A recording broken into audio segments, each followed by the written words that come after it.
Hello and welcome to a very special edition of Cap TV. As I'm sure you're all aware, Barney Frank recently released his new anti-UIGEA bill. But before it can be passed, it must undergo a gauntlet of votes in Congress. So, to get a better idea of where the states are coming from, this week on Cap TV we're going to break down some of the news stories over the past few years and see which states are most for and against online gaming.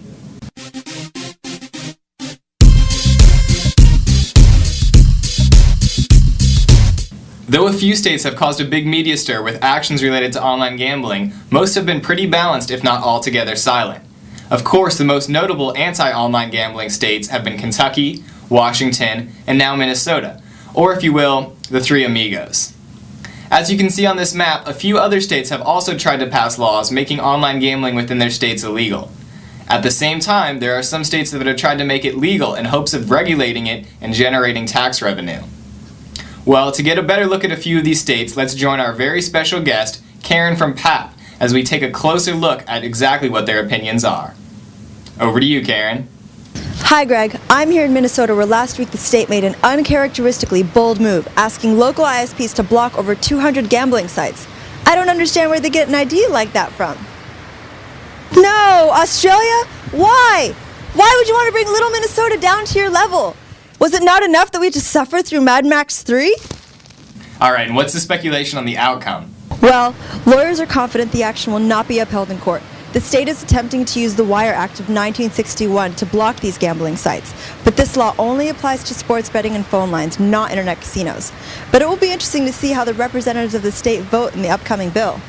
And from Minnesota, let's head south to another state that made the news a few months ago when it tried to seize the domain names of many online gambling sites.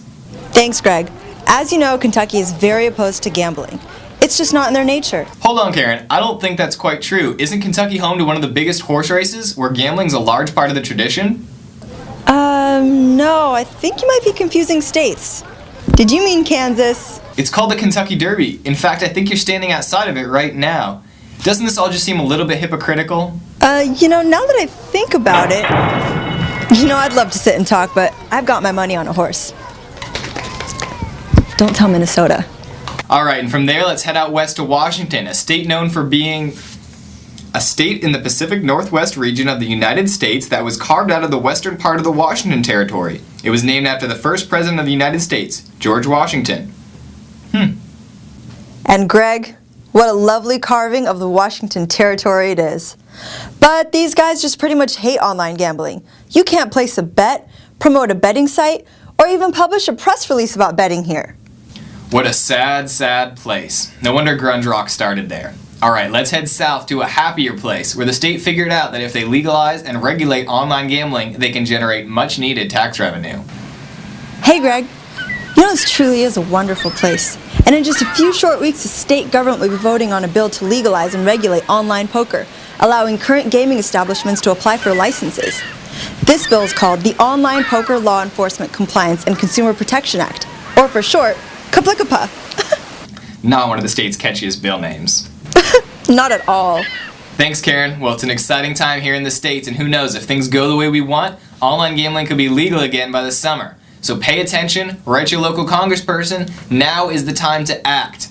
Unfortunately, now's also the time to go, but we'll see you guys here next week on Cap TV with more updates on the Frank anti-UIGEA bill.